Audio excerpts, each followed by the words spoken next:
Chapter 3 है परमाणु और अणु। इसमें सबसे पहले आता है रासायनिक संयोग के नियम। देखिए, एक वैज्ञानिक थे लेवाइजिए और एक एल प्राउस्ट। इन्होंने तत्वों और विभिन्न पदार्थों में होने वाले रासायनिक संयोग यानी रासायनिक अभिक्रिया से संबंधित दो महत्वपूर्ण नियम प्रतिपादित किए थे। एक द्रव्यमान संरक्षण का नियम और दूसरा स्थिर अनुपात का नियम। द्रव्यमान संरक्षण का जो नियम है पहला,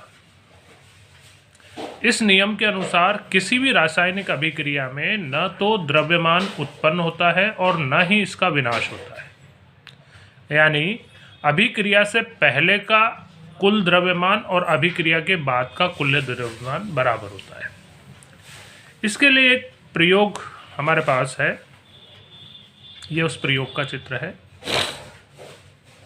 कि हम एक तिकोने फ्लास्क में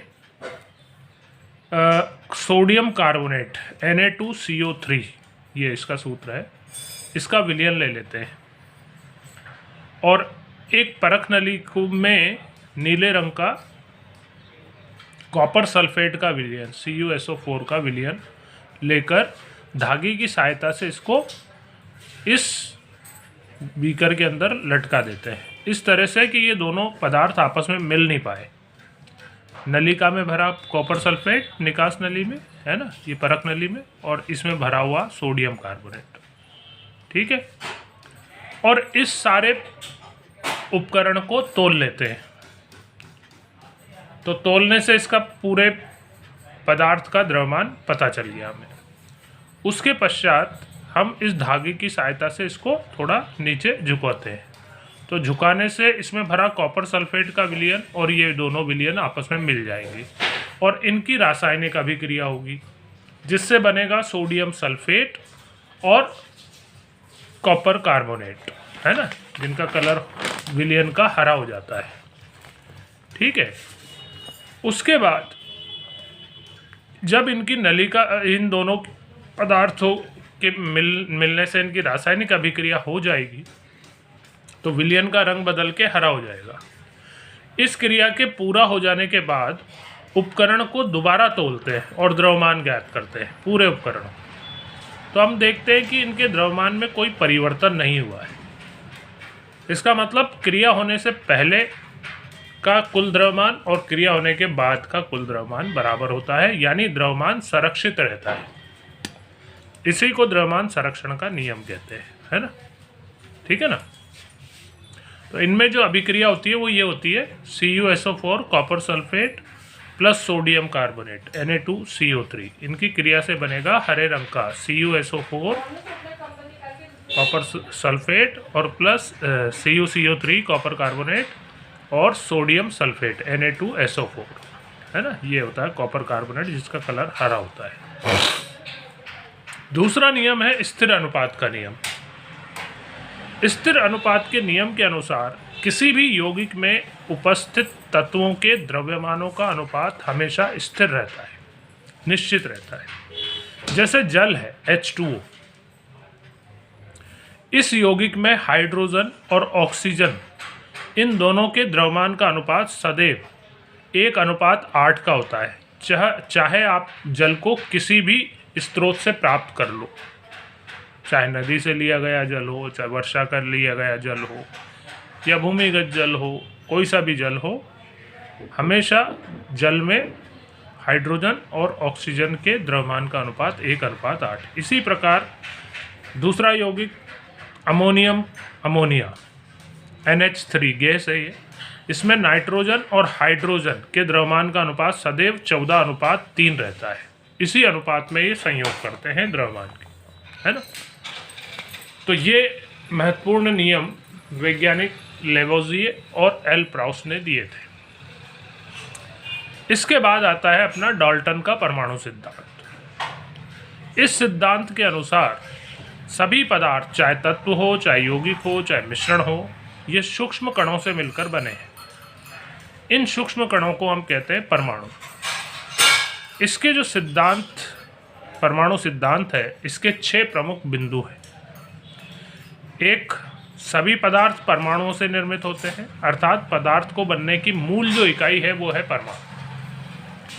दूसरा, परमाणु अविभाज्य सूक्ष्मतम कण होते हैं जो न तो अभिक्रिया में बनते हैं और न ही इनका विनाश होता है। इस नियम से अपना द्रव्यमान संरक्षण नियम भी निकल के आता है ना, इस पॉइंट से। तीसरा, एक तत्व के सभी परमाणु द्रव्यमान और रासायनिक गुणों में एक जैसे होते हैं, समान होते हैं, लेकिन अलग अलग तत्वों के परमाणु द्रव्यमान और रासायनिक गुणों में अलग अलग होते हैं, भिन्न भिन्न होते हैं। पांचवा, अलग अलग तत्वों के परमाणु आपस में सरलतम पूर्ण संख्या के अनुपात में, यानी आपस में एक निश्चित अनुपात में क्रिया करके यौगिक बनाते हैं, जो हमने अभी स्थिर अनुपात के नियम में पढ़ा था, है ना। और किसी भी यौगिक में परमाणुओं की सापेक्ष संख्या और प्रकार निश्चित होते हैं कि हाँ भाई ये यौगिक इन्हीं तत्वों के इन्हीं परमाणुओं द्वारा इतने इतने परमाणुओं द्वारा मिलकर बनेगा, है ना, ठीक है ना। अगला टॉपिक आता है परमाणु एवं इसके आकार। इसका आकार, प्रकार नहीं है, आकार है। देखिए, सभी पदार्थों के बनने की मूल इकाई जैसा हमने अभी देखा परमाणु होता है। परमाणु आकार में बहुत छोटे होते हैं, जिन्हें आप नगण्य आंखों से देख नहीं सकते, आंखों से नहीं दिखते। यदि लाखों परमाणुओं को एक सतह के रूप में जमा दो आप, बस इसको तो शो के लिए बने रहना तो भी केवल कागज जितनी मोटी परत ही बन पाएगी। लाखों परमाणु की त्रिज्या बहुत कम होती है, नैनोमीटर, एक छोटी मात्रक प्रणाली है ये नैनोमीटर, जिसका जो 1 नैनोमीटर होता है 10⁻⁻9 मीटर कैटेगरी का, इसमें नापा जाता है। जैसे सबसे छोटा परमाणु होता है हाइड्रोजन, उसकी जो त्रिज्या है r, वो होती है 10⁻10 मीटर, है ना। ये सबसे छोटे परमाणु की त्रिज्या हाइड्रोजन।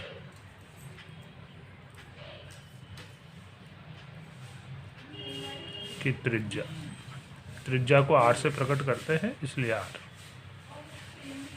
10⁻10 मीटर होती है ना। तो इससे हमें पता चलता है कि परमाणु का आकार कितना छोटा होता है, ठीक है। तो ये सारी चीज़ याद करना। वो पिछला जो लिखा था उसको, वो पुरानी बुक के अकॉर्डिंग लिख लिया था, वो चैप्टर ही चेंज हो गया, वो है ना, नया चैप्टर तो ये हो गया, ठीक है। मैं इसके फ़ोटो भेज रहा हूँ।